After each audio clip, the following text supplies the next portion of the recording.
할렐루야. 5월 23일 새벽 기도회에 참석하신 우리 성도님들을 환영하고 축복합니다. 먼저 기도하겠습니다.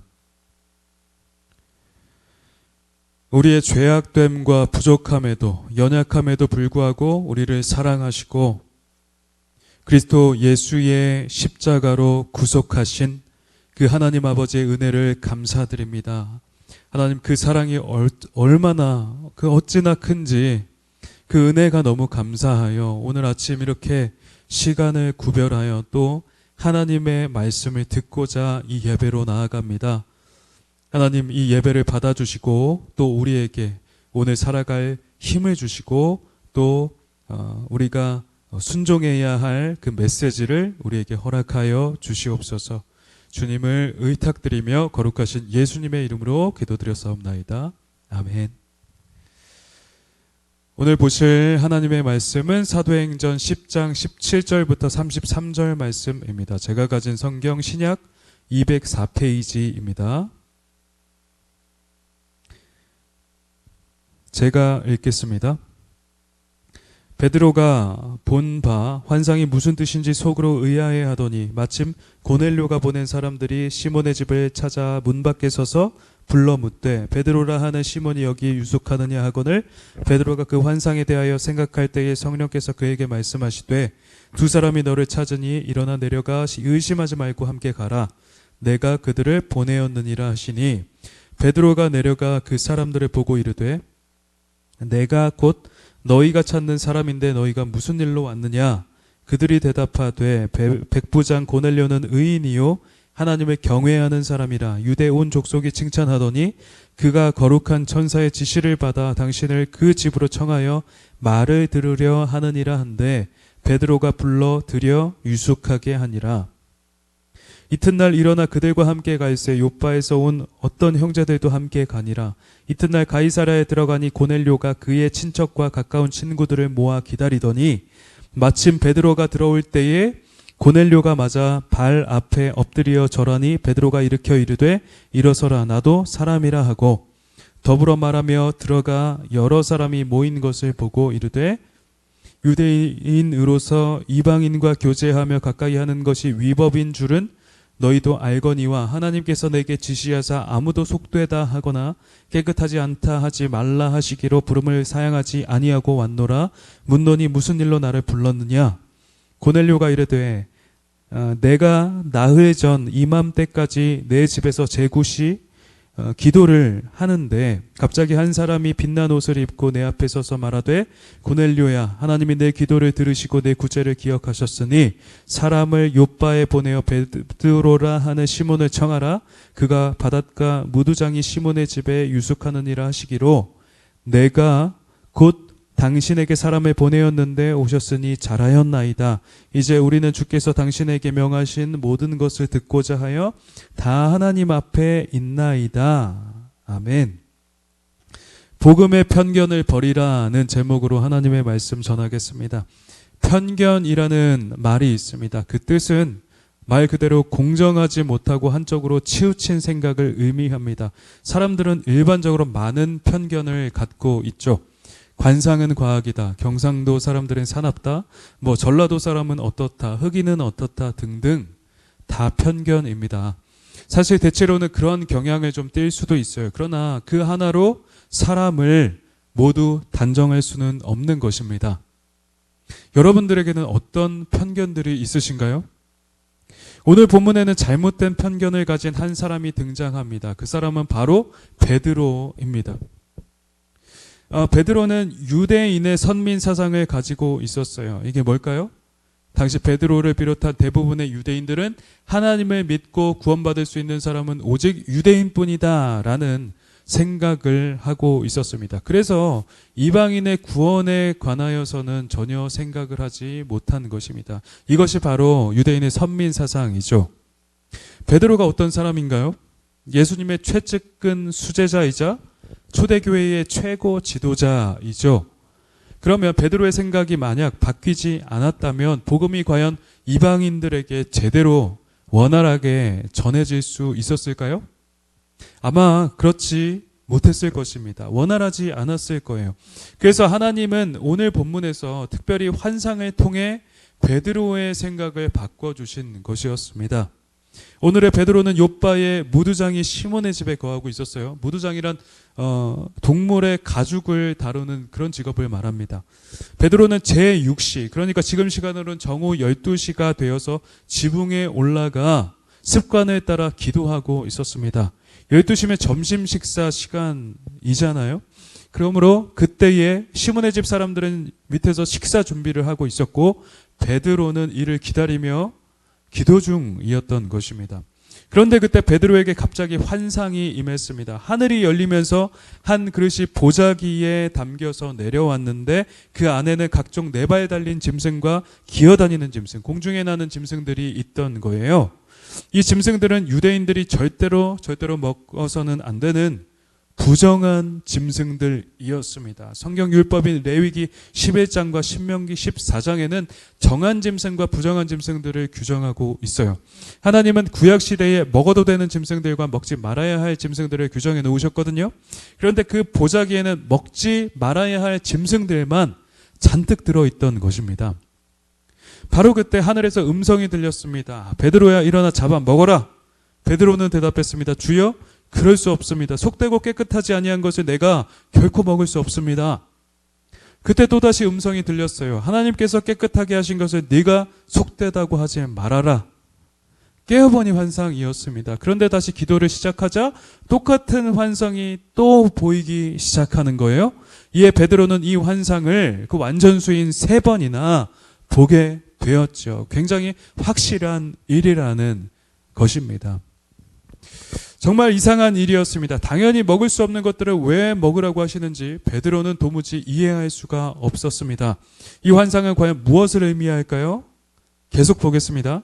그런데 당시 베드로만 환상을 본 것이 아니었습니다. 먼저는 고넬료라 하는 이방인도 환상을 보았습니다. 고넬료는 가이사랴에 머무르고 있는 로마 군대의 백부장이었습니다. 로마 군대는 어떤 군대인가요?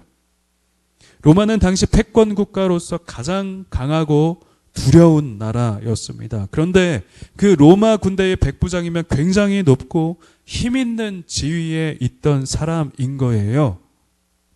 당시 로마 군인은 전투를 많이 치렀기 때문에 매우 공격적이고 잔인하고 무서운 사람들이었죠. 그런데 그런 로마 군대의 100명을 거느리는 아주 높은 고위 장교였던 것입니다. 오늘날로 말하면 미군의 대대장 정도는 될 것 같아요. 굉장히 대단한 사람이겠죠. 그런데 그는 아주 특별한 사람이었습니다. 그는 비록 이방인이었지만 매우 경건하여서 그의 온 집안과 더불어서 여호와 하나님을 경외하고 백성을 많이 물질적으로 도와주며 하나님께 항상 기도하는 사람이었던 것이었습니다. 이방인인데도 불구하고 또 로마 군대 장교였음에도 불구하고 여호와를 심히 경외하는, 그리고 아주 겸비한, 아주 드문 사람이었던 것입니다. 그러므로 고넬료도 기도하는 중에 주의 천사가 찾아와서 이렇게 말했던 것이었습니다. 사도행전 10장 4절 6절 말씀을 제가 읽겠습니다. 고넬료가 주목하여 보고 두려워 이르되 주여 무슨 일이니까? 천사가 이르되 내 기도와 구제가 하나님 앞에 상달되어 기억하신 바가 되었으니 네가 지금 사람들을 욥바에 보내어 베드로라 하는 시몬을 청하라. 그는 무두장이 시몬의 집에 유숙하니 그 집은 해변에 있다 하더라. 고넬료가 그동안 했던 기도들과 구제가 하나님 앞에 인정되었다는 것입니다. 그러므로 고넬료에게 욥바에 있는 베드로를 청하여 그를 만나라고 일러준 것입니다. 그래서 천사가 떠나자 고넬료는 일러준 말대로 욥바에 사람들을 보냈습니다. 그리고 때마침 베드로가 그 환상을 보고 난 직후에 고넬료가 보낸 사람들이 베드로를 찾아왔던 것입니다. 정말 타이밍도 절묘하고 신기한 일이죠. 각각 하나님이 보여주신 환상에 따라 욥바의 시몬의 집에서 만나게 된 것입니다. 그래서 고넬료가 보낸 사람들은 베드로에게 이 일에 자초지종을 다 설명했습니다. 그래서 그 말을 들은 베드로는 그들의 부름에 응해서 고넬료의 집으로 함께 찾아갔죠. 그러면 고넬료는 어떻게 하고 있었을까요?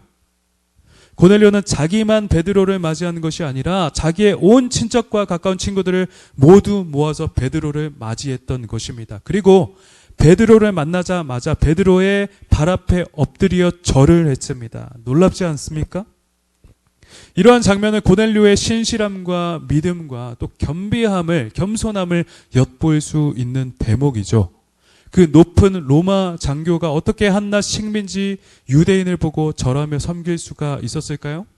그만큼 그는 정말로 하나님을 지극히 경외했던 사람이었던 것입니다. 그러므로 베드로는 당황하여 그를 속히 일으켜 세웠고 그에게 자신을 부른 이유를 물었습니다. 그러자 고넬료는 천사를 본 환상과 그 일의 자초지종을 모두 설명하였고 결국 베드로에게서 하나님의 말씀을 듣고자 이렇게 모여 있다고 말을 전한 것입니다. 사도행전 10장 33절 말씀, 우리는 주께서 당신에게 명하신 모든 것을 듣고자 하여 다 하나님 앞에 있나이다. 고넬료는 베드로를 통하여 하시는 주님의 모든 말씀을 듣고자 하나님 앞에 있었던 것입니다. 그러므로 베드로는 이내 자신의 편견이 깨어지며 이렇게 말했습니다. 사도행전 10장 34절부터 35절 말씀이에요. 베드로가 입을 열어 말하되 내가 참으로 하나님은 사람의 외모를 보지 아니하시고 각 나라 중에 하나님을 경외하며 의를 행하는 사람은 다 받으시는 줄 깨달았도다. 그리고는 그곳에 모인 사람들에게 복음을 전하기 시작했습니다. 만유의 주 되신 예수 그리스도로 말미암아 화평의 복음이 우리에게 전해졌다. 하나님이 나사렛 예수에게 성령과 능력을 기름 붓듯 하심으로 그가 두루 다니시며 선한 일을 행하시고 마귀에게 눌린 모든 사람을 고치셨다. 그 예수는 나무에 달려 죽임을 당하셨으나 하나님이 사흘 만에 다시 살리셨고 그를 자기의 제자들에게 나타내셨다. 그러므로 그분은 이제 산자와 죽은 자의 재판장으로 앉으셨으며 그를 믿는 모든 사람들은 다 그의 이름을 힘입어 죄사함을 받는다. 이런 복음의 내용을 그들에게 한참 전했습니다. 그렇게 복음을 전하고 있을 때 그런데 갑자기 성령이 말씀 듣는 그 모든 사람에게 내려오기 시작하신 것이었습니다. 그 이방인들은 오순절 예루살렘에 임했던 그 성령 강림을 똑같이 경험하기 시작한 것입니다. 그러므로 방언을 말하며 하나님을 높이고 찬송하게 되었죠. 그래서 베드로와 함께 있던 할례받은 유대인들은 아주 많이 놀라게 되었으며 그들에게 예수 그리스도의 이름으로 세례를 베풀기까지 나아가게 되었던 것이었습니다. 베드로와 유대인들은 오직 유대인만 구원을 받는 줄 알았어요. 하지만 고넬료를 통하여서 하나님이 유대인만 사랑하시는 것이 아니라 하나님을 경외하는 사람이라면 이방인도 사랑하시고 구원하실 수 있음을 알게 되었던 것이었습니다. 그러므로 이들의 오만과 편견이 단번에 깨어지는 순간이었던 것이었습니다. 그러면 여러분께서 앞서 보셨던 하늘에서 내려온 그 보자기 환상은 무엇을 나타내는 것일까요? 그 부정한 짐승들이 할례받지 않은 이방인들을 상징적으로 보여주고 있는 것입니다. 그런데 하나님이 베드로더러 그 짐승들을 먹으라고 하신 것은 이제 그들 역시도 예수로 인하여서 정결케 되어 구원 얻을 수 있음을 보여주신 것이죠. 그 환상은 바로 이방인의 구원을 보여주고 있는 것입니다. 그러므로 베드로의 편견이 깨지며 아주 깜짝 놀라게 되었던 것이죠. 여러분, 이 일로 인해 이방인에 대한 베드로의 편견이 깨어지게 되었고요. 그러므로 이후에 초대교회 성도들의 편견도 함께 깨어지게 되었습니다. 또 이로 인해 복음 전도의 대상이 더욱 확장된 것이었습니다. 사도행전 15장에서 예루살렘 공회 때 베드로가 모두에게 이렇게 말했습니다. 많은 변론이 있은 후에 베드로가 일어나 말하되 형제들아 너희도 알거니와 하나님이 이방인들로 내 입에서 복음의 말씀을 들어 믿게 하시려고 오래전부터 너희 가운데서 나를 택하시고 또 마음을 하시는 하나님이 우리에게와 같이 그들에게도 성령을 주어 증언하시고 믿음으로 그들의 마음을 깨끗이 하사 그들이나 우리나 차별하지 아니하셨느니라. 아멘. 하나님이 이방인들에게도 성령을 주시고 믿음을 주셔서 깨끗이 하셨다는 것입니다. 그러므로 유대인이나 이방인들이나 이제 더 이상 차별이 없다는 것입니다. 베드로의 이러한 변화는 예수님의 명령을 따라 땅끝까지 복음을 전해야 할 대상을 모든 세상의 사람으로 확장시킨 것입니다. 그래서 오늘날 유대인이 아닌 우리들에게까지도 복음이 이렇게 전해진 것이고 우리가 구원의 은혜를 누릴 수 있게 된 것입니다. 할렐루야. 사랑하는 여러분, 이렇듯 우리는 복음에 대한 편견을 과감히 버려야만 하는 것입니다. 그래야만 하나님의 복음이 제대로 전파될 수 있는 것이고 많은 영혼들이 구원을 얻을 수 있게 되는 것이에요. 복음에는 그 어떤 편견이나 장애물도 끼어들 수 없다는 이 사실을 꼭 알아두시기를 축복합니다. 그러면 여러분에게도 혹시 베드로의 예전 모습과 같이 우리 주변에 복음이 필요 없다고 혹 생각했던 사람들이 있지는 않으신지요? 저 사람은 저러해서 예수님을 믿을 수 없을 거야. 저 사람은 너무 부자여서 복음이 필요 없을 거야. 저 친구는 성격이 좋지 않으니까 전도할 수 없어. 우리 어머니는 오랫동안 절에 다니셨으니까 안 돼. 저 사람은 너무 바빠서 전도할 수 없어. 라거나 더 나아가서 일본인은 구원받지 않았으면 좋겠어. 일제강점기 때 우리나라 사람들에게 잔악한 행위들을 많이 했잖아? 라고 생각한다거나 중국 사람들은 공산주의자들이고 막대 먹은 사람들이기 때문에 굳이 복음을 전할 필요가 없어 라고 혹 생각하지는 않으셨습니까? 여러분, 단적인 예를 들었지만 이러한 생각들이 바로 우리가 버려야만 하는 우리의 편견들입니다. 이 세상에 복음이 필요하지 않은 사람은 그 어디에도 없죠. 반드시 다 구원받아야만 하는 것입니다. 예수님은 모든 사람의 죄를 용서하시고 구원하시기 위하여 십자가에서 대속을 이루신 것입니다. 우리 모두는 사실 구원받을 만한 어떠한 자격도 없는 자들이었죠. 우리는 모두 하나님 앞에 심각한 죄인이었습니다.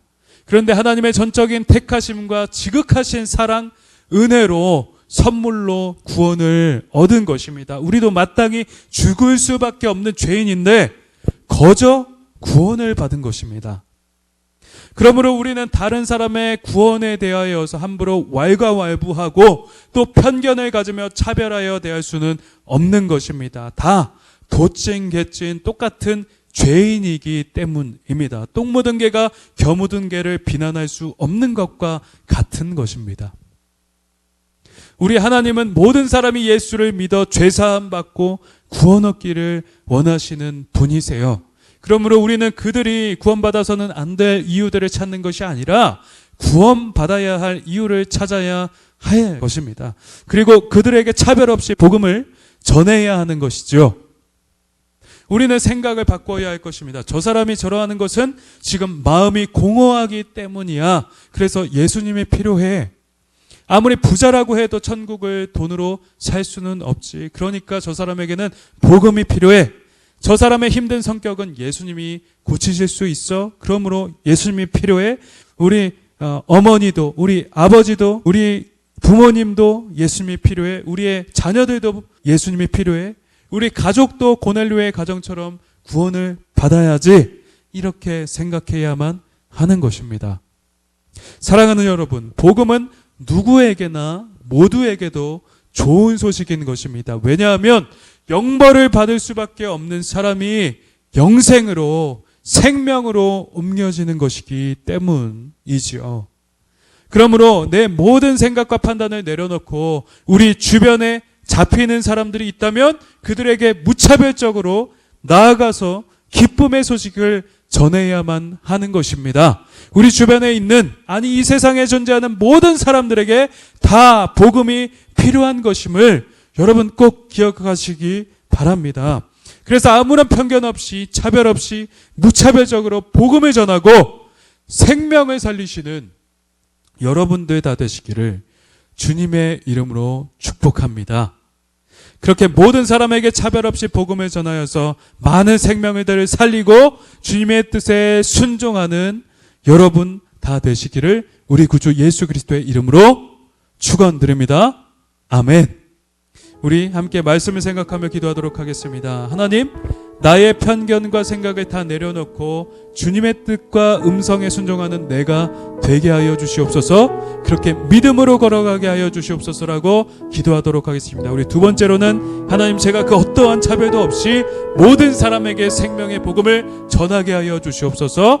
모든 사람에게 필요한 그 예수 십자가 영광의 복음을 편견 없이 차별 없이 적극적으로 권하고 전파하는 내가 되게 하여 주시옵소서 라고 이 시간 주여 한번 외치고 기도하며 나아가도록 하겠습니다.